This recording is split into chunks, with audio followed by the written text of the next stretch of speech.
Depois da publicação da interpretação dos sonhos, Freud deixou claro que existe pensamento fora da consciência. O Eu e o Isso é um livro em que o Freud enfrenta a consequência disso. Ele vai escrever esse texto em 1923, no momento em que já não está mais tentando provar que existe inconsciente. Isso ele já tinha feito. A pergunta agora aqui era outra.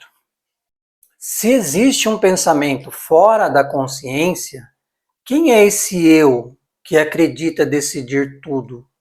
Esse eu da lógica, da razão, que acredita que tem o controle de todas as coisas. Então esse livro ele nasce de um impasse real na obra do Freud.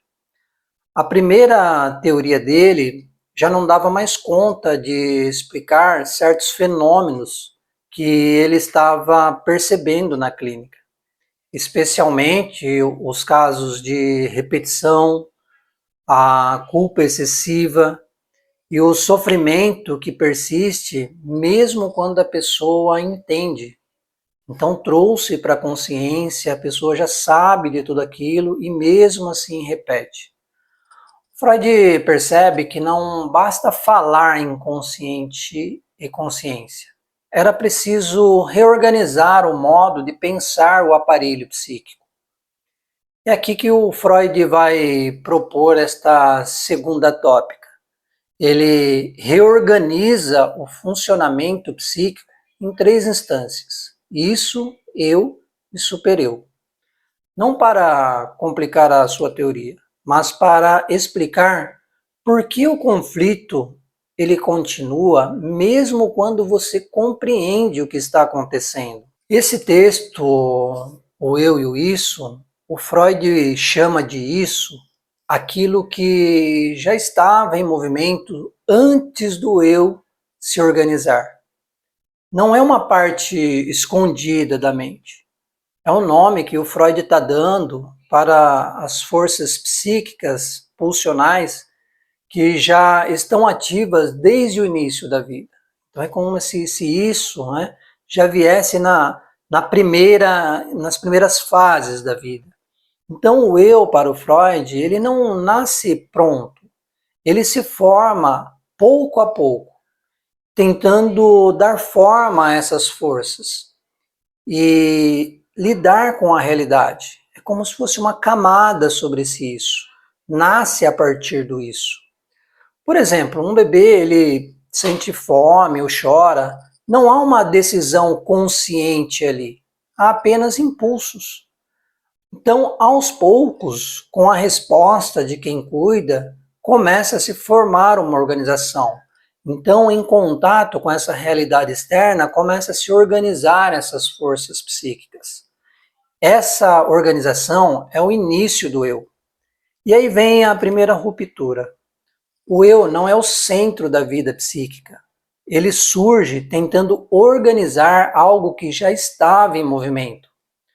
O eu tenta organizar, mas ele não é o comando. Isso aparece o tempo todo na nossa vida cotidiana, por exemplo. O eu decide, mas ele não governa. Então, por exemplo, você decide não responder uma mensagem. O eu decidiu, não vou responder. E de repente você já está ali mandando a mensagem novamente. O eu decide, não vou repetir esse comportamento. Eu não vou repetir esse comportamento. Quando você percebe, já está repetindo. Então, isso não é falta de caráter. Não é falta de força de vontade, como muitos dizem por aí. Isso é um limite do eu. Porque ele tenta organizar, ele tenta escolher, ele tenta explicar. E é justamente aí, quando ele tenta responder por tudo, que às vezes acaba ajudando a produzir os conflitos. Isso aparece em coisas simples. Você sabe que precisa descansar, mas se sente culpado quando você para. Ou você sabe que não precisa agradar os outros o tempo todo, mas você se pega fazendo novas concessões. O eu sabe, mas ele não comanda. O Freud, ele escreve o eu e o isso depois de anos tentando lidar com pacientes que entendiam o que acontecia com eles, mas eles continuavam repetindo os mesmos impasses. Então esse livro, ele é uma resposta direta a isso. Aqui o Freud ele vai corrigir uma ilusão anterior, a ideia de que tornar consciente resolveria o conflito. Que isso já vinha trazendo pelo Freud, né? Algo estava escondido, você trazia isso para a consciência e resolveria. Não resolve. É isso que o Freud está tentando demonstrar aqui. O eu pode saber e mesmo assim repetir. É isso que aparece quando alguém chega esperando que o analista diga o que fazer. Às vezes a expectativa do analisando, normalmente parecidas, são: se eu entender direito, isso para. Só que o problema não é falta de compreensão. O impasse, ele está na posição do eu diante daquilo que insiste. O Freud mostra que o eu está atravessado por exigências que não passam pela consciência.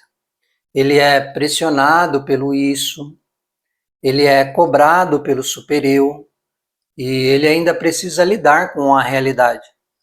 O sofrimento, ele aparece justamente aí, quando o eu ele tenta responder por tudo. E isso a gente vê no cotidiano. Ele vai aparecer como um cansaço moral, ou a sensação de nunca fazer o suficiente, ou de estar sempre devendo algo mesmo quando faz. Então chega uma hora que esse eu, ele dá sinais de esgotamento. Esse texto, o Eu e o Isso, ele não é um livro para devolver um eu mais forte. Ele vai justamente na contramão das leituras que tentaram transformar a psicanálise numa técnica de adaptação ou de fortalecimento do eu.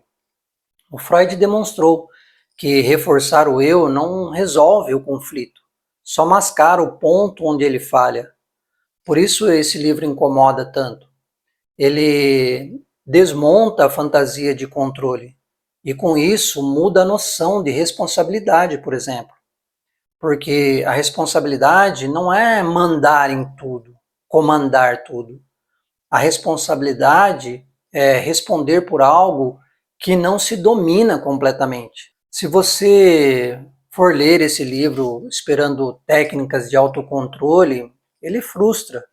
Mas se você lê para entender que o sofrimento insiste, mesmo quando há compreensão, ele se torna fundamental. Então, depois da interpretação dos sonhos, o Freud mostra que o inconsciente não aparece só dormindo, ele participa da vida acordada. Ele participa das nossas escolhas, ele participa das nossas decisões, dos nossos impasses. O sonho mostrou que existe pensamento fora da consciência.